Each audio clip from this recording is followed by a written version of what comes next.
ఉమ్మడి ఆదిలాబాద్ జిల్లాలో సీఎం రేవంత్ రెడ్డి మాట్లాడుతున్నారు. లైవ్లో చూద్దాం. అధికారంలోకి వచ్చింది. మిత్రులారా, నేను చాలా సందర్భాలలో చెప్పిన, ఎన్నికలు వచ్చినప్పుడే రాజకీయాలు, ఎన్నికలు వచ్చినప్పుడే జెండాలు ఎజెండాలు, ఎన్నికలు వచ్చినప్పుడు మన పార్టీని మన వాళ్ళని గెలిపించుకోవడానికి 100% ప్రయత్నం చేద్దాం.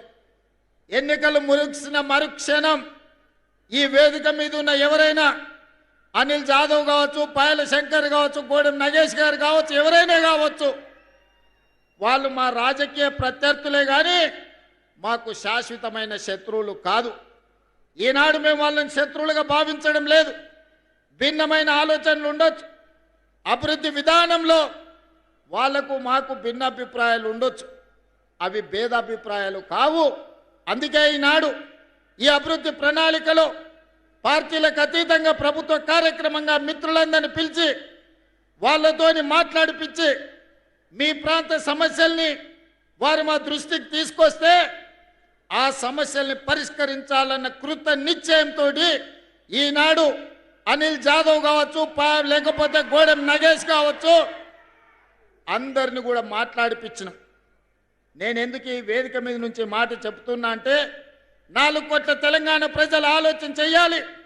తెలంగాణ రాష్ట్రం వచ్చిన 10 సంవత్సరాలలో ఈ సంస్కృతి ఎన్నడైనా ఉన్నదా? ఈ సాంప్రదాయం ఎన్నడైనా కొనసాగించిందా? ఆనాడు ముఖ్యమంత్రులు మంత్రులు వస్తున్నారంటే ప్రతిపక్షాలకు సంబంధించిన ఎమ్మెల్యేలను కార్యకర్తలను పోలీస్ స్టేషన్లో నిర్బంధించి బందర్ దొడ్లో కొట్టినట్టు పోలీస్ స్టేషన్లో కొట్టేటోళ్ళు. ఇవాళ పరిస్థితి లేదు. ఇది ప్రజాస్వామిక పరిపాలన, ఇది ప్రజాపాలన. ప్రజాపాలనలో ప్రతిపక్షాలకు సహేతుకమైన సమస్యల్ని లేవనెత్తడానికి అవకాశం ఇవ్వాలి. శాసనసభలో, శాసన మండలిలో ప్రశ్నలు లేవనెత్తడానికి, ప్రభుత్వం నుంచి పనులను సాధించుకోవడానికి అవకాశం ఇవ్వాలని చట్ట సభల్లోనే కాదు, బహిరంగ వేదికల్లో కూడా మా ప్రతిపక్షాలైన ఎమ్మెల్యేలను, ఎంపీలను మాట్లాడిపిస్తున్నాం. ఈ సాంప్రదాయాన్ని తెలంగాణలో కొనసాగించాలి. తెలంగాణ అంటే రాజకీయ విలువలకు వేదిక, తెలంగాణ అంటే ఒకరినొకరి గౌరవించుకునే ప్రాంతం అని ఈ దేశానికే ఆదర్శంగా నిలబడాలని ఈనాడు ఒక మంచి సాంప్రదాయానికి ప్రయత్నం చేస్తున్నాం. మా మిత్రులు కలిసి వచ్చినందుకు వారికి మనస్ఫూర్తిగా నేను ధన్యవాదాలు తెలియజేస్తున్నా. కొంతమంది కొన్నిసార్లు మైకు వస్తే చాలు, ఏది మాట్లాడుతున్నాం, ఎందుకు మాట్లాడుతున్నాం, ఎప్పుడు మాట్లాడుతున్నాం, ఎలాంటి భాష వాడుతున్నామనే విచక్షణ కోల్పోయి ఏది పడితే అది మాట్లాడడం ద్వారా పేదలకు, దళితులకు, ఆదివాసులకు, గిరిజనులకు అన్యాయం జరుగుతుంది. ఇన్నవాడికి మాట్లాడడానికి వచ్చే నష్టం ఏం లేదు. కానీ అదే సమస్యల్ని ఒక పద్ధతి ప్రకారం లేవనెత్తితే ఈనాడు మంజూరు చేసిన ప్రాజెక్టులు మా శాసనసభ్యులు ఏం లేరు. ఈరోజు young India integrated residential school కావచ్చు, సాగునీటి ప్రాజెక్టులు కావచ్చు, రోడ్లు కావచ్చు, ఇచ్చిన పనులు కాంగ్రెస్ పార్టీ శాసనసభ్యులు, పార్లమెంట్ సభ్యులు లేరు. లేకపోయినా ఇది పేదలకు అన్యాయం జరగకూడదు, పేదలకు మేలు జరగాలి, ఈ ప్రాంతంలో అభివృద్ధి పెంచాలి అని ఈనాడు ఇన్ని పనుల్ని మంజూరు చేసి ఈరోజు 1250 కోట్ల రూపాయలతోని మా మిత్రులు బట్టి విక్రమార్క గారు ఉదయం బయలుదేరే ముందు నాకు ఒక ఫోన్ చేసిరు. మనం నిర్మల్ కూడా young India integrated residential school ఇస్తే బాగుంటుంది అని. నిర్మల్లో మా ఎమ్మెల్యే గారు ఏం లేరు, కానీ అక్కడి ప్రజలు మనవాళ్ళే, అక్కడి ప్రజలు తెలంగాణ బిడ్డలే. నిర్మల్కు కూడా young India integrated residential school తక్షణమే మంజూరు చేయండి అని బయలుదేరే ముందు 200 కోట్ల రూపాయలతోటి నిర్మల్ శాసనసభ నియోజకవర్గానికి కూడా ఈనాడు స్కూలు ఇచ్చి ఈరోజు ప్రారంభోత్సవ కార్యక్రమాల్లో మనము ఇంక్లూడ్ చేసుకున్నాం. ఈనాడు ఇందిరమ్మ ఇండ్లు కావచ్చు, అదేవిధంగా 200 యూనిట్లు ఉచిత కరెంటు కావచ్చు, రైతు రుణమాఫీ కావచ్చు, రైతు భరోసా కావచ్చు, 500 రూపాయల సిలిండర్ కావచ్చు, ఉచితంగా ఆడబిడ్డలకు ఆర్టీసీ బస్సుల్లో ప్రయాణం కావచ్చు.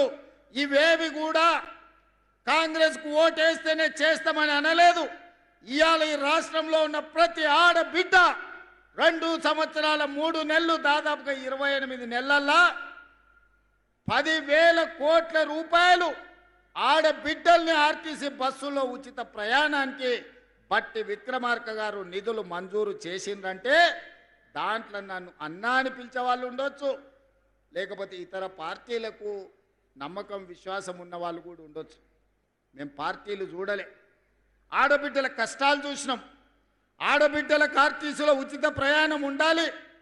ఒకనాడు అమ్మగారి ఇంటికి వెళ్ళాలన్నా, లేకపోతే బాసర సరస్వతి మందిరానికి వెళ్ళాలన్నా ఇంటాయన నగదిస్తే పోయినట్టు ఇంటాయన కసురుకుంటే కడుపులో దుఃఖం పెట్టుకొని అవకాశం వచ్చినాడు పోదంలే అని ఊరుకొని ఉండొచ్చు. కానీ ఇవాళ పరిస్థితి లేదు. మా అక్కలు ఈడు ఉన్నారు, మా అక్కలు చెప్పాలి. 2023 డిసెంబర్ 9 నాడు ఆర్టీసీ బస్సుల్లో ఆడబిడ్డలకు ఉచిత ప్రయాణం అన్నాం. దాదాపుగా 28 నెలలైంది. మా అక్కలు ఇక్కడ సాక్షి. మా అక్కలను నేను అడుగుతున్నా, ఏ ఆర్టీసీ బస్సులన్నా ఎవరన్నా ₹1 బస్ టికెట్ కోసం మిమ్మల్ని ఎవరైనా పైసలు అడిగినరా అక్క? ఎవరైనా అడిగినరా? ఎక్కడైనా సరే ఆదిలాబాద్ నుంచి హైదరాబాద్ కానీ, ఆదిలాబాద్ నుంచి అలంపూర్ కానీ, లేకపోతే బాసర నుంచి భద్రాచలం కానీ, లేకపోతే ఇక్కడుండే సత్యనారాయణ స్వామి మా పెద్దలు ప్రేమసాగరరావు గారు చెప్పారు, ఆ గుడి నుంచి యాదగిరిగుట్ట లక్ష్మీ నరసింహస్వామి దగ్గరికి పోవాలంటే ఎప్పుడన్నా ఆడబిడ్డలు బస్ ఎక్కి ₹1 ఎవరైనా అడిగినరా? అడిగినరా అక్క? అడిగినరా? నేను ఆయననే చెప్పిన, ఎవరన్నా మిమ్మల్ని బస్సు టికెట్కు పైసలు అడిగితే మీ తమ్ముని ఫోటో బ్యాగులో పెట్టుకోండి, మా తమ్ముడు పట్నంలో ఉంటాడు, బస్ కిరాయి పైసలు గాడిస్తాడు, తీసుకోపో అని చెప్పి ఆయనకి చెప్పుర్రి అని. ఆయన నుంచి ఇవాళటి వరకు 10,000 కోట్ల రూపాయలు ఇవాళ మా ఆడబిడ్డల కోసం ఈ ప్రభుత్వం ఉచిత బస్సు ప్రయాణానికి ఖర్చు పెట్టింది.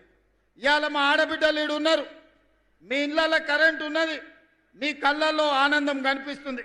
200 యూనిట్లు 50 లక్షల కుటుంబాలు ఇవాళ ఉచిత కరెంటు మీకు అందుతున్నదా లేదా ఒక్కసారి ఆలోచన చెయ్యండి. ఉచిత కరెంటే కాదు, ఆనాడు గొప్ప గొప్ప మాటలు చెప్పారు.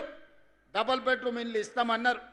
కొడుకు కాడోళ్ళు ఉంటే ఏడ ఉంటారు, బిడ్డ అల్లుడు పండగకు వస్తే ఏడ వండుకుంటారు, కోడిపిల్ల మేకపిల్ల ఉంటే ఏడ కట్టేస్తారని అడిగారు. డబల్ బెడ్రూమ్ ఇల్లు రాలే. ఆనా పిల్లంటలో కోడిని ఆకాశంలో కట్టి కింద ఉత్తాన్నం తిన్నట్టు నడిచిపోయింది. కానీ ఇవాళ మన ప్రభుత్వం వచ్చినాక 4,50,000 ఇండ్లు 22,500 కోట్ల రూపాయలతోని నియోజకవర్గానికి 3,500 ఇండ్లు ఈనాడు మంజూరు చేసినాం. ఇదే కాదు, ఆదివాసీలు ఉన్న ప్రాంతంలో ఐటీడీఏ ప్రాంతంలో మరో 25,000 అదనపు ఇండ్లు పేదవాళ్ళు కట్టుకోవాలి, అడవి బిడ్డల ఆత్మ గౌరవంతో బతకాలి అని ఇందిరమ్మ ఇండ్లను ఇల్లు వచ్చిన ప్రతి ఒక్కరికి 5 లక్షల రూపాయలను ఉచితంగా మీరు ఎట్లా పని చేసుకుంటే అట్లా ఖాతాలో టకీమని నగదు పడేటట్టు చేసినాం. ఇవాళటి వరకు నేను ఈ వేదిక మీద నుంచి ప్రతిపక్షానికి చెప్పదలుచుకున్నా, ఈ ప్రభుత్వం వచ్చినాక దాదాపుగా 5,400 కోట్ల రూపాయలు ఇప్పటికీ ఇందిరమ్మ ఇండ్లు కట్టుకునే పేదల ఖాతాలో నగదు వేసినామని ధైర్యంగా గుండె ధైర్యంతో ఈనాడు ఈ ఆదిలాబాద్ వేదిక మీద నుంచి నేను చెప్పదలుచుకున్నా. ఎన్నడైనా పేదోడు ఆత్మ గౌరవంతో బతకాలి, పేదవాడికి సొంత ఇల్లు ఉండాలి అని ఎన్నడైనా ఆలోచన మీరు చేసిండ్రా? 500 రూపాయలకు సిలిండర్ ఇవ్వాలన్న ఆలోచన మీకు వచ్చిందా? అంతెందుకు, ఆనాడు అన్న నందమూరి తారక రామారావు గారు 2 రూపాయల కిలో బియ్యం, ఆయల్ల బియ్యమే లేవు, పేదవాడు పండుగ పూట తెల్లన్నం తినేటోడు, ఆయల్ల 2 రూపాయల కిలో బియ్యం పథకం వచ్చింది. 40 ఏళ్ళు అయిపోయింది. ఇంకా గవ్వే దొడ్డు బియ్యం తినాలంటే కాలం మారింది, పంట మారింది, చదువులు మారినాయి, విజ్ఞానం పెరిగింది. ఇవాళ దొడ్డు బియ్యంతో అన్నం తినే పరిస్థితి లేదు, పసులకు దాన పెట్టే పరిస్థితి వచ్చింది.